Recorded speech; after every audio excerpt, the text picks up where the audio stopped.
The stamp of a university, as shown by the conferment of a degree, must connote high intellectual and moral attainment. The democratic system, whether at the national, state, or university level, must not encourage any debasement of our academic currency, for the country can just get on with the best and will certainly go down with the second or third best. These remarks have been made as a warning against the trend occasionally observed in some quarters to cheapen our degrees and distinctions and grant them on considerations other than those of pure merit and attainment. By all means, give every possible assistance to everybody to realize his highest capabilities, but for heaven's sake, do not allow communal, sectional, provincial, linguistic, or personal considerations to have any weight in the academic world. There has recently been some change of emphasis on the objects of university education. At first, while the spread of higher learning and new contribution to knowledge were both formally regarded as the fundamental aims of a university, in India, at least far greater emphasis was laid on the first, and the universities were in the beginning only examining and degree conferring bodies. They had no teaching sites of their own, and what little research was done was carried on by individual teachers acting on their own initiative. It was only by the Act of 1904 that the universities obtained the power of having their own teaching departments, and some of them did make a small beginning in this direction. The University of Kolkata being the most notable in respect. More currently, several unitary and teaching universities have been established, and greater emphasis is being laid on research, and the prestige of a university has begun to depend mainly on its fresh contributions to knowledge. This has led to greater and greater specialization in the courses laid down for degree examinations, especially in the work for postgraduate and research degrees. The bounds of knowledge are nowadays being so rapidly enlarged that specialization has become almost inevitable. But far seeing educationists and statesmen are beginning to realize the danger of too much specialization. If the aim of the universities is to turn out all round educated men who can give a good account of themselves in any position of responsibility, specialization should be accompanied by a wider outlook on varied human activities.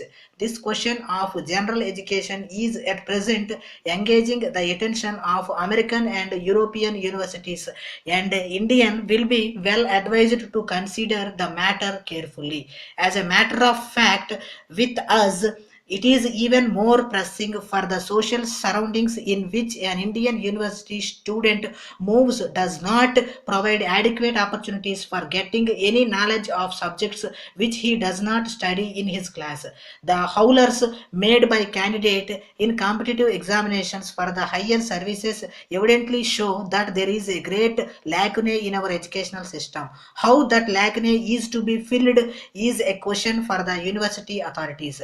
In olden days, officers in the ICS who were generally educated at Oxford or Cambridge in the usual academic subjects were often detailed for work in departments quite unconnected with their former studies, and were generally able to carry out their new duties with credit. Can the same be said with equal truth about the present Indian members of our superior services? It is true that our governmental activities now are far more varied and specialized, but that is all the greater reason for educating all the intellectual faculties of our young men, and not merely one or two specialized ones.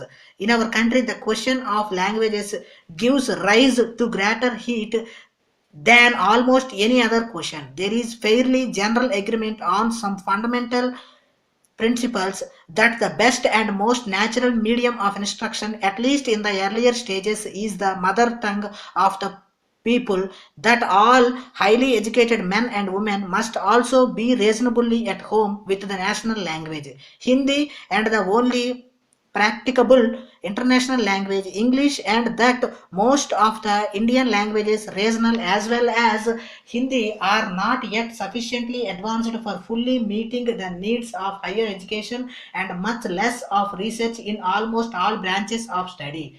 This being the general consensus, the dispute at present is only about the pace of our progress.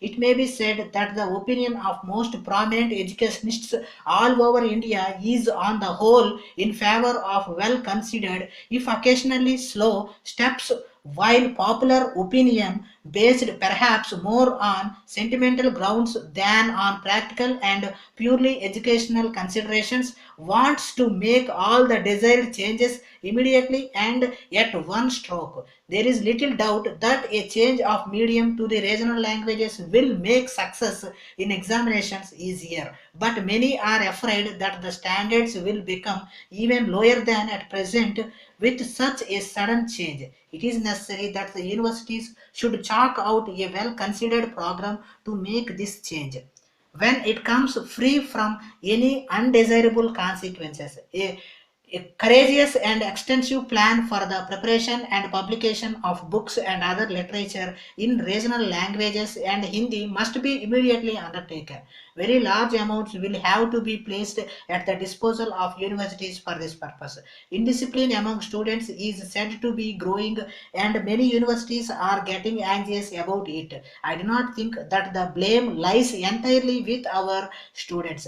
It is partly a reaction from the excitement of our recent national struggle, partly a result of our political leaders' encouragement to our students to give up their studies and take part in public demonstrations, and partly a consequence of the fact that many teachers have come to regard their work more as a means of livelihood than as a kind of sacred mission.